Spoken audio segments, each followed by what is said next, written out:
আকুটাগাও যার ইউনোসুকে অথবা অন্তিম দৃষ্টির সৌন্দর্য ফরাসি থেকে অনুদিত এক অস্পষ্ট উদ্বেগ। ぼんやりした不安。 1927 সালের 24 জুলাই ভোরে বিষ পান করার আগে আকুটাগাও যার ইউনোসুকে তাড়াহুড়ো করে যে কথাগুলি লিখে গিয়েছিলেন সেগুলি যেন তার সমস্ত রচনার চাবিকাঠি। তার বয়স ছিল 35। তিনি রেখে গিয়েছিলেন প্রায় 150 গল্প, যেখানে শিল্পের দীপ্তি ও অস্থিতের যন্ত্রণা মিলিতভাবে তাঁর রচনাকে ঐক্য অননুকর নির্জ্যোতির্বলজ দান করে দেয়। সার রেখে গিয়েছিলেন ঐক্য স্তম্ভিত জাপানকে, যে এই মৃত্যুর মধ্যে অস্পষ্টভাবে অনুভব করেছিল একটি যুগের অবসান। হেদিশের গৃহে বহু শিক্ষিত জাপানি তাঁদের যৌবনে এমন একটি পর্ব পার হয়েছেন যেখানে এই লেখকের প্রভাব ছিল গভীর নিবৃত্তবাদী। এই লেখক নির্লিপ্ত ঐক্যশ্লেষে রঞ্জিত, অথচ যার উদাসীন বাঝিকা বরণ ভিত্রেষ্ণা জবিক উদ্বিগ্ন নরবরে কিছু একটাকে ঢাকতে পারে না। ঠিক সেই সব গণিকার মতো চাঁদের অভ্যর্থনা সূচক হাসি অন্তরে চুঁইয়ে ওঠা অস্বস্তিকে আড়াল করতে ব্যর্থ হজ। আজ যা কোনো ঐক্য মুহূর্তে অস্থিতের ওপরিতলে উপচে উঠে তাকে ডুবিয়ে দেয়। তাই তাঁর রহস্য মজারতহতার পর থেকে আকুটাগাও যার আটা জাপানি সাহিত্যকে আচ্ছন্ন করে রেখেছে। এন্ডো সুসাকু এই পীড়াদায়ক স্বপ্নের কথা জানিয়েছেন। আমি ছিলাম এক অন্ধকার ঘরে আকুটাগাও যার ইউনোসুকের মুখোমুখি। তিনি একটি কথাও না বলে আমার সামনে দাঁড়িয়েছিলেন, মাথা নিচু, ধূসর রঙের জীর্ণ কিমোনোর উপর হাত দুটি আড়াআড়ি রাখা। হঠাৎ নয়চে তিনি উঠে দাঁড়ালেন, পিছনের বাঁশের পর্দা সরিয়ে পাশের ঘরে ঢুকে পড়লেন। আমি জানতাম সেটি মৃতদের জগৎ নয়চে। ঠিক তখনই আমার ঘুম ভেঙে গেল। কেন আমি এত ঘন ঘন এমন বিকারগ্রস্ত স্বপ্ন দেখি? আমার পাশে আমার স্ত্রী শান্তিতে ঘুমোচ্ছিলেন। কিভাবে লিজাদের কথা মনে না পড়ে, যেখানে আকিলিস স্বপ্নে পাত্র ক্লসের ছাজ্জা দেখেন এবং তাকে ধরতে বৃথায় হাত বাড়ানো আতাতি ধুজার মতো মাটির নিচে মিলিয়ে গেল। আজ তবে হেদিশের গৃহেও রজেছে একটি আত্মা কিংবা একটি ছাজা। তেমনই ফিরে আসে না কুটাগাও যার ঐক্য পরিচিত ছাজা হজে, এমন ঐক্য জাতির রীতিতে যে তাকে সম্পূর্ণরূপে হেদিশের গৃহে বিলীন হতে দিতে অস্বীকার করে। দ্রাগ্নের চিহ্নের নিচে আকুটাগাও যার নাম রাখা হয়েছে ইউনোসুকে, দ্রাগ্নের পুত্র, কারণ তাঁর জন্ম 1892 সালের 1 মার্চ। দ্রাগ্নের প্রমরে, দ্রাগ্নের দিনে, দ্রাগ্নের মাসে, দ্রাগ্নের বছরে, কিন্তু তাঁর কয়েক মাস বয়সে মাঝের উন্মাদ হজে যাওয়া যা তাঁকে বরং উত্তরাধিকার সূত্রে দিয়ে যা জৈক অভিশপ্ত বংশগতির আতঙ্ক।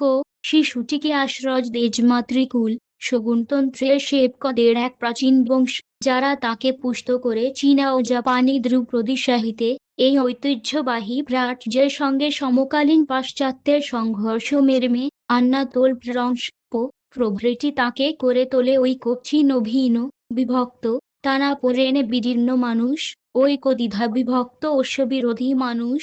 ঢাকার এই কাঠিন্যর যা তাঁর প্রজন্মের সাধারণ অভিজ্ঞতা, তাঁর গল্পগুলি তাকে সুনির্দিষ্ট করে তুলবে এবং প্রসারিত করবে ঐক্য প্রকার আচ্ছন্নতা পর্যন্ত। অথচ সমস্ত জাপানি লেখকের মধ্যে আকুটাগাও যার চেয়ে বেশি কেউ শিল্পের মধ্যে আশ্রয় খুঁজে নিতে প্রস্তুত ছিলেন না।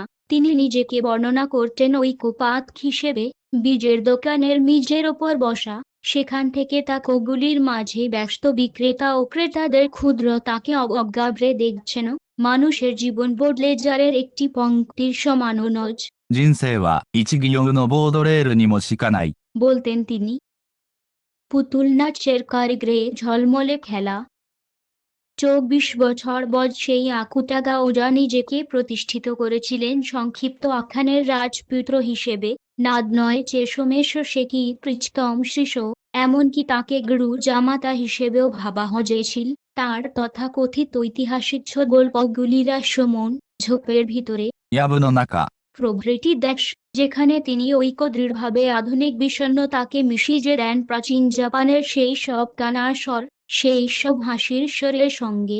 আজও তাঁর সবচেয়ে যে খ্যাত রচনা, সেখানে যা প্রশংসিত হজ, তা ঐতিহাসিকের নির্ভুলতা নয়, বরং সেই বিদ্যুষক পুতুলগুলি, মেলার কারিগরের সেই হিমশীতল মৃগজনেতগুলি যাদের তিনি অদৃশ্য সুতোর ডগাজ না চান, তাঁর জাঁকজমকপূর্ণ পাণ্ডিত্য, তাঁর অতি তীক্ষ্ণ সংবেদনশীলতা, তাঁর জন্মগত নাদ জগদ্বিজয় গোতাধুন্নিজাতা, বাক্সে পড়া পুতুল নাচের কারিগর। 世の中は箱に入れたり、傀儡し、জংজাকরি গাস মন্তব্য করেন। লেখক যেন নিজেকে আড়াল করেছিলেন।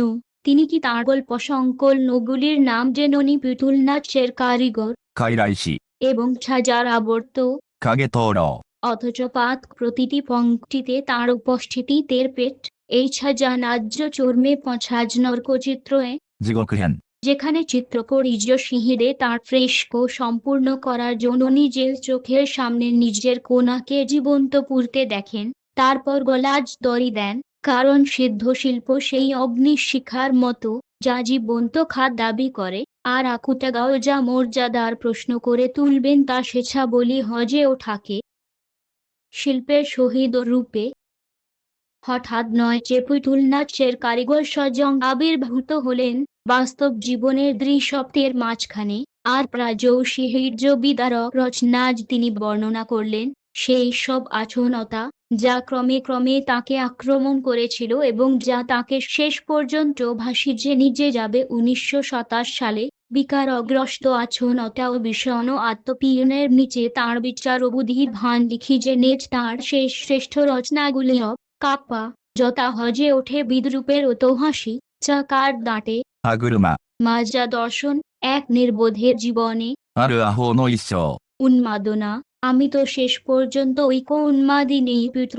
মৃত্যুর আগের দিন লেখা ঐক্য পুরনো বন্ধুকে লেখা চিঠিতে ある旧友へ送る手記、 তিনি স্বীকার করেন, আর যোগ করেন, তুমি হয়তো হাসবে সেই সব বিরোধিতা দেখে যাতে আমি পড়ে আছি আমি, যে প্রকৃতির সৌন্দর্য ভালোবেসে ও আত্মহননের সিদ্ধান্ত নিই, কিন্তু প্রকৃতি সুন্দর কারণ তা আমার অন্তিম দৃষ্টিতে প্রতিফলিত হজ কায়জাবা। তাই যা সোনারি এই শেষ প্রজলনের বীজগান্ত রূপটি বলতে পেরেছিলেন।